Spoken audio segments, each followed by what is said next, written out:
Hello friends, रघुकुल रीति 777 tarot में आपका स्वागत है। और आज हम लाए हैं आपके लिए पिकअप पाइल। फोकस कीजिएगा कि क्या ऐसा है जो आप जानना चाहते हैं, जो कि मैं जेम स्टोन और एनिमल स्पिरिट के थ्रू निकालूंगी। और एक्सप्लेन करने के लिए हम 2 अदर्स कार्ड और लेंगे। देखते हैं क्या आता है। फोकस कीजिएगा अपनी एनर्जी पे। ये रहा pile first and pile second, आप चूज़ कर लीजिएगा। और फिर हम इसे रीड करते हैं कि क्या ऐसी एनर्जी है जो आपको गाइडेंस के फॉर्म में मिलने जा रही है। ठीक है, और 2 कार्ड मैं इनमें से लूँगी जो कि आपको सही तरीके से एलिमेंट मैजिक के थ्रू पता चल पाए कि ऐसी क्या गाइडेंस है जो आपको मिलने जा रही है। फर्स्ट कार्ड आया है आपका, जिन लोगों ने इंटेंशनली सेट किया है उनके लिए हॉर्स एनिमल स्पिरिट ये बताना चाहती है, I am willing to find new pathway to discover my inner power. मैं अपनी पावर को, जो कि न्यू पाथवे के लिए डिस्कवर करता हूँ। I am determined to align with the force of nature. मैं डिटरमाइन और अलाइन करता हूँ अपने फोर्स जो कि नेचर वाइज मुझे मिला है। And that feed my soul, जो कि मेरी सोल को फीड करता है। It is easy for me, ये मेरे लिए ईजी है। To find freedom and travel, जो कि फाइंड करता है फ्रीडम को और ट्रैवल को। आइदर फिजिकली और with in my consciousness, either physically और विद इन माई कॉन्शियसनेस, कहीं ना कहीं ये कनेक्ट करता है मेरी फिजिकल को भी और कॉन्शियसनेस को भी। Nature bring me balance, nature मुझे बैलेंस करता है। I enjoy and observe the positive green vibration of this wonderful plant. मैं एंजॉय करता हूँ और ऑब्जर्व करता हूँ पॉजिटिव ग्रीन वाइब्रेशंस को, जो कि वंडरफुल प्लांट है। ठीक है, कहीं ना कहीं अगर आपको आपने पाइल 1 चुना है तो हॉर्स एनर्जी आपको रन करने के लिए प्रेरित कर रहा है, जो कि अनलिमिटेड फॉर्म में रन करता है, जो तब तक रन करता रहता है जब तक कि उसे लगता है कि मैं दौड़ सकता हूँ और मेरा पाथ क्लियर है, या जब तक उसे फाइनली रिलैक्स मोड में नहीं आना होता तब तक वो रन करता है। ठीक है, जो कि उसे हैप्पीनेस भी क्रिएट करता है, पॉजिटिव एनर्जी भी देता है और उसकी पॉजिटिव वाइब्रेशन को भी इन्हेंस करता है, और उसकी सोल को भी कहीं ना कहीं हैप्पीनेस फील कराता है, जो कि नेचर वाइज उसे मिला हुआ है, उसकी फिजिक वाइज भी। तो अगर आप सोच रहे थे कि आपको क्या दौड़ना चाहिए, क्या ये सही समय है आपको रन अवे करने का, तो ये सही बात है कि ये सही टाइम है, क्योंकि आप हॉर्स पावर की एनर्जी में आ रहे हैं। और इसमें जो स्टोन है वो आपको गाइड करना चाहता है, dog tooth green moss calcite. ये स्टोन आपसे कहना चाह रहा है, are you ready for freedom and forward movement. क्या आप रेडी हैं फ्रीडम और फॉरवर्ड मूवमेंट के लिए। It is time for you to move on. क्या आप तैयार हैं मूव ऑन और make it easy for someone else to do so. तो be ready to take a journey, you may decided to take a journey with in. आप ready रहिए एक journey के लिए और डिसाइड कीजिएगा एक ऐसी जर्नी, और you can decided to journey into nature to restore your freedom, जिससे कि आप नेचर को और रिस्टोर कर पाए अपने फ्रीडम को एंड इनर स्ट्रेंथ के साथ। Recognise the gift of nature and align with nature's pharmacy from animals and plants.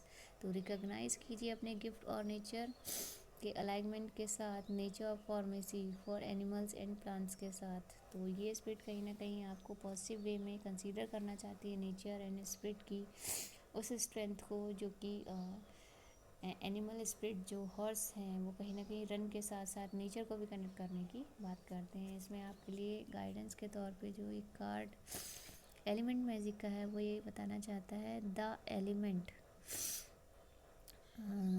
Element of fire, air, earth and water combine to create powerful protective boundaries, spiritual, mental, physical and emotional. तो देखिएगा चारों element कहीं ना कहीं आपसे connect करते हैं, जो कि आपको पावरफुल बनाने के लिए अग्रसर हैं।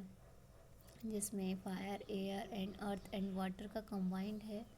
और ये आपको पावरफुल और प्रोटेक्टिव बनाते हैं, आपकी बाउंड्रीज़ को तोड़ते हैं, स्पिरिचुअल, मेंटल और फिजिकल एंड इमोशनल फॉर्म में कहीं ना कहीं मजबूत बना रहे हैं। तो ये जो एनर्जी है फाइनली आपको प्रमोट कर रही है रन के लिए। आप जिस भी फील्ड में रन करना चाहते दौड़िए और कोशिश कीजिए कुछ और बेहतर करने की। सेकंड पाइल जिन्होंने चुना है उनके लिए आया है स्नैक की एनर्जी। स्नैक की एनर्जी आपको बताना चाह रही, it is a safe for me to feel my feeling. ये मेरे लिए सेफ होता है जो मैं महसूस करता हूँ। Feelings of anger, sorrow and grief will pass as I release them from my body। Feeling anger हो गई, sorrow and grief पास जैसे कि मैं रिलीज़ कर रहा हूँ अपनी बॉडी से। It is easy for me to transfer and transmute challenging life situation. ये मेरे लिए ईजी होता है ट्रांसफॉर्म होने के लिए, ट्रांसम्यूट होने के लिए जो चैलेंजेस होते हैं लाइफ को। Spiritual intuition have taught me and improved me। Spiritual intuition कहीं ना कहीं मुझसे कहती है और मुझे इम्प्रूव होने के लिए बोलती है। A new cycle offers new and happy promise. एक न्यू साइकिल के लिए जो कि मुझे ऑफ़र करती है हैप्पी प्रॉमिस लाइफ के लिए। तो अगर आप स्नैक की एनर्जी देखें तो अदर्स के लिए तो लोग डरावनी फॉर्म में ही देखते हैं, लेकिन अगर वो खुद के सेल्फ फॉर्म में देखा जाए तो उनकी ब्यूटी, उनका करिस्मेटिक होना, उनका सिचुएशन के अकॉर्डिंग खुद को ढाल लेना, अपना हिडन फॉर्मेशन में अपने आप को सेफ रखना और एंगर और उसको अपनी सेफ्टी जोन के लिए यूज़ करना, ये इसकी पावर है।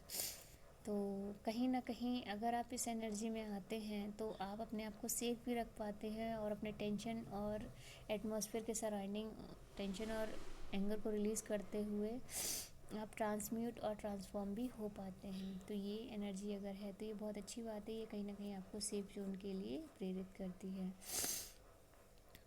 इसका जो स्टोन एनर्जी है वो आया है ब्लैक ऑब्सिडियन एरोवेड। तो ये बता रहा है आपको, it is time to transform a challenging situation. अगर यह ट्रांसफॉर्म जो कि आपके चैलेंजिंग सिचुएशन को दर्शा रहा है तो do you need to see loss of emotion and disappointments. तो क्या आप जो शेड्स हैं लॉयर्स के और इमोशन वाइज क्या आप उनसे डिसअपॉइंटमेंट हैं। तो are you completing a chapter of your life. तो क्या आप अपनी लाइफ के एक चैप्टर को कंप्लीट कर रहे हैं। It is time to finalise releasing that which is old and worth. अगर ये समय फाइनलाइज है रिलीज़ करने का, विच इज़ ओल्ड वन, जो कि आपकी पुरानी ओल्ड फॉर्मेशन को चेंज करने का समय है। Let go the past and open your heart. आप अपने पास्ट को लेट गो कीजिए और अपने हार्ट को ओपन कीजिए। And mind to start new and अपने माइंड को न्यू स्टार्ट फॉर्म में अपग्रेड कीजिएगा। New opportunities are before you. New opportunities तुमसे पहले आएगी। Be open and embrace new beginning. जब आप ओपन होते हैं, एम्ब्रेस करते हैं अपनी न्यू बिगनिंग को, तो कहीं ना कहीं ओवरऑल एनर्जी आपको ये बताना चाह रही है इस कार्ड के थ्रू कि अगर स्नैक की एनर्जी के साथ जोड़ा जाए और ऑब्स्टिकल, ये जो ब्लैक ऑब्सिडियन है, ये आपको बताता है कि अगर आप अपने ओल्ड सेल्फ को त्याग दें और न्यू फॉर्मेशन के लिए रेडी हैं तो आप देखेंगे कि बहुत कुछ है जो आपको अट्रैक्टिव बना रहा होगा, आपको चैलेंजेस को रिलीज़ कर रहा होगा और एक न्यू पाथ के लिए आपको तैयार कर रहा होगा। तो ये था आपका सेकंड कार्ड पिकअप पाइल में।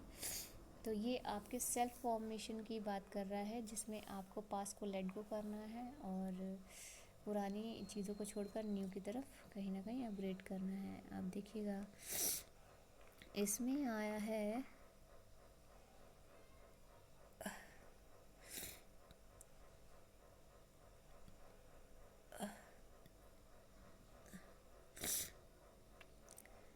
एब्रिकेडबर। इसमें देखिए हो सकता है मैं इसका प्रोनाउंसिएशन सही ना कर पा रही हूँ, तो आप देखिएगा एब्रा कैडब्रा विथ विंग्स। अच्छा, तो ये वाला वर्ड है इसमें, है आबरा का डाबरा। अब समझ में आया मुझे मैं गिरी की एक स्पेशल थिंग क्या है। आबरा का डाबरा जो आपने सुना होगा फिल्मों में भी, तो ये विथ विंग्स, तो कहीं ना कहीं मेरे ख्याल से ये कहीं यूज़ होता होगा, शायद इसीलिए इसका वर्ड यूज़ किया गया है। तो ये देखिएगा इसमें सिंबल भी बनाया हुआ है, fantastic good Fortune and lucky chance. तो कहीं ना कहीं आपको फंटेस्टिक गुड फॉर्च्यून आपकी फॉर्म में लकी चांस के तौर पे मिलने जा रहा है। बस आपको सेल्फ जोन में जो आपका चेंजेस आ रहा है उस पर थोड़ा सा फोकस कीजिएगा और आबरा का डाबरा सब कुछ चेंज कर देगा। तो ये थी आपकी रीडिंग, और मुझे बड़ा अच्छा लगा क्योंकि मुझे लग रहा था शायद मुझे पढ़ना नहीं आ रहा है या प्रोनाउंसिएशन में कहीं ना कहीं प्रॉब्लम है, लेकिन ये बहुत सिंपल सा वर्ड था। तो इसी तरीके से लाइफ भी इजी होती है, बस जब तक हम चीज़ों को नहीं जानते, जब तक अननोन रहते हैं, तब तक चीज़ें हमारे लिए डिफ़िकल्ट होती हैं, या जब तक हम अपनी ओल्ड फॉर्म में फंसे रहते हैं। जैसे कि स्नेक की एनर्जी में आपने देखा है कि जब वो अपनी ओल्ड जो सेल्स होते हैं, या फिर जो यूँ कह लीजिए कि जो उनकी पुरानी क्या बोलते हैं स्किन, उससे निकलते हैं, तो वो उनके लिए थोड़ी सी टफ फॉर्म होती है, लेकिन जब उससे निकल जाते हैं तो वो कहीं ना कहीं रिलीज़ करते हैं अपने ओल्ड पैटर्न्स के साथ साथ उस ऊर्जा को भी, जो कहीं ना कहीं उन्हें स्लोली मूव करने के लिए वो प्रमोट करती है, जबकि वो उससे ज़्यादा तेज़ गति से दौड़ना चाहते हैं। तो ये कहीं ना कहीं ट्रांसफॉर्मेशन की भी बात कर रहे हैं, और सेल्फ जोन में खुद पे फोकस करने की भी बात कर रहे हैं, और ओल्ड फॉर्म को छोड़ते हुए न्यू की तरफ फोकस करने की भी बात कर रहे हैं। तो ये थी रीडिंग फाइल सिलेक्शन की, और अगर आपको कुछ भी पसंद आया तो please like share and subscribe ज़रूर कीजिएगा। और आपका सब्सक्राइब मेरे लिए बहुत इम्पोर्टेंट है, क्योंकि मैं एक न्यू बिगनर हूँ, और आप सबकी ब्लेसिंग्स ही कहीं ना कहीं मुझे आगे बढ़ने के लिए प्रेरित करेंगी। और अगर बहुत कुछ अच्छा रहा तो मैं आपके लिए और भी अच्छी अच्छी रीडिंग्स लाती रहूँगी। बस यही एक शर्त है कि आप सब्सक्राइब कीजिए, शेयर कीजिए, लाइक कीजिए, और मुझे अच्छे अच्छे कमेंटों से कहीं ना कहीं हैप्पीनेस प्रोवाइड करते रहिए, जिससे कि मैं भी आपको कुछ अच्छा प्रोवाइड कर पाऊँ। Thank you all of you.